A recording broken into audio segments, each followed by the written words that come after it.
پیر کا بہانہ ان کو ہے، بعض رات وہ ہیں کمر کا بہانہ ان کو ہے، بعض رات وہ ہیں یہ تندرستی کا بہانہ ہے۔ اللہ کرے کہ آپ صحت یاب ہو جائیں، اللہ کرے کہ حسین پاک کی مجلس میں بیٹھنے لگیں۔ ایسے اسلام نہیں پھیلا ہے، ایسے اسلام ہم تک نہیں پہنچا ہے، ایسے اسلام آسانی سے نہیں آ گیا ہے، اس کے لیے بڑی ساری قربانیاں دی گئی ہیں۔ صرف آپ بیٹھ کر سوچ رہے ہو کہ بڑے آسانی کے ساتھ ہم اپنے محل میں رہ کر ہم ساری چیزوں کو دیکھتے جائیں اور ہم جنت خریدتے جائیں، ایسا نہیں ہے۔ اس کے پیچھے محنت کرنی پڑتی ہے، اس کا جو پروسیجر ہے اسے پورا کرنا پڑتا ہے، جو اسلام کا طریق ہے اس پہ اپنانا پڑتا ہے، اسلامی زندگی اسلامی کلچر کو اپنانا پڑتا ہے۔ میں دوسری طرف جا رہا ہوں، درود پاک پڑھیں تو اپنے موضوع پہ آؤں۔ اللہم صلی علی سیدنا شفیعنا حبیبنا مولانا محمد المعصوم والکرم وعلی الکرام علیہ وآلہ وسلم صلو علیہ الصلاۃ والسلام دائما علیک یا رسول اللہ یا حبیب اللہ صلی اللہ تعالی علیہ وسلم۔ قتل حسین اصل میں مرگ یزید ہے۔ اسلام زندہ ہوتا ہے ہر کربلا کے بعد، اسلام زندہ ہوتا ہے ہر کربلا کے بعد۔ اے دل بگیر دامن سلطان اولیاء، اے دل بگیر دامن سلطان اولیاء، یعنی حسین ابن علی جان اولیاء، یعنی حسین ابن علی جان اولیاء۔ حضرت سیدنا سرکار غنی نواز عرض گزار ہیں، شاہ است حسین بادشاہ است حسین، دین است حسین دین پناہ است حسین، سرداد نداد دست در دست یزید حقہ کے بنا لا الہ است حسین۔ حسین شاہ بھی ہیں، حسین بادشاہ بھی ہیں، حتیٰ کہ حسین دین بھی ہیں، دین کی پناہ بھی ہیں، یہاں تک کہ لا الہ الا اللہ کی تفسیر بھی حسین ہے۔ آقا کریم صلی اللہ تعالیٰ علیہ وآلہ وسلم کہ وہ مقدس نمازیں 2 محرم الحرام 61 ہجری کو میدان نینوا میں پہنچ چکے تھے۔ آپ کے سارے معاملات آپ نے ان کے سامنے اتمام حجت کے لیے کر دیے تھے، کچھ باقی تھے، جو باقی تھے وہ 10ویں محرم آج کا دن باقی تھا، سورج طلوع ہونے والا تھا۔ امام علی مقام رضی اللہ عنہ آپ چونک کر اٹھ پڑتے ہیں اور جلدی جلدی انا للہ وَإِنَّا إِلَيْهِ رَاجِعُونَ 2-3 مرتبہ جب آپ نے پڑھا، امام زین العابدین جو اس وقت بیمار تھے وہ پاس آتے ہیں، ابا حضور یہ جملہ کیسا آپ کی زبان پر آنا، یہ کیا معاملہ ہے؟ آقا کریم صلی اللہ علیہ وسلم کے شہزادے نے کہا، بیٹا میری آنکھ ابھی لگی، میں نے کیا دیکھا، محشر بپا ہوا ہے۔ رسول کریم صلی اللہ علیہ وآلہ وسلم آقا کریم صلی اللہ علیہ وسلم فرما رہے ہیں، نانا فرما رہے ہیں، بیٹا حسین تمہارے اوپر بڑی مصیبت ہے، بیٹا حسین استقلال سے کام لینا، بیٹا حسین صبر سے کام لینا۔ اس کے بعد میں حضرت امام زین العابدین رضی اللہ تعالیٰ عنہم نے آپ ابو جان سے کہتے ہیں، میرے والد اللہ تعالیٰ آپ کے اوپر سے بلاؤں کو دفع فرمائیں اور آپ صحیح سلامت رہیں، آپ سلامت ہیں تو دین سلامت ہے، آپ سلامت ہیں آپ کا خاندان سلامت ہے۔ اتنا کہنے کے بعد اس کے بعد حضرت عباس علم بردار رضی اللہ تعالیٰ عنہم بھی قریب آتے ہیں، ان سے بھی یہی بات ہوتی ہے۔ کیا معاملہ ہوتا ہے؟ حضرت سیدہ زینب رضی اللہ تعالیٰ عنہا نے پکار کر کہا، بھائی عباس ذرا باہر دیکھو کیسا شور ہو رہا ہے۔ یزیدی دشتہ قریب آ چکا تھا، 5000 کا دشتہ امام علی مقام رضی اللہ عنہ کے خیمے کا گھراؤ کر چکا تھا۔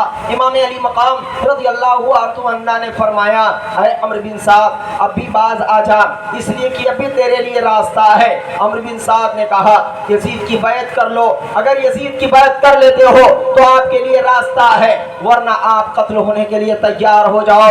امام علی مقام نے فرمایا کہ ہم تو قتل ہونا پسند کریں گے، لیکن یزید کے ناپاک ہاتھ پر حسین کا ہاتھ کبھی نہیں جائے گا۔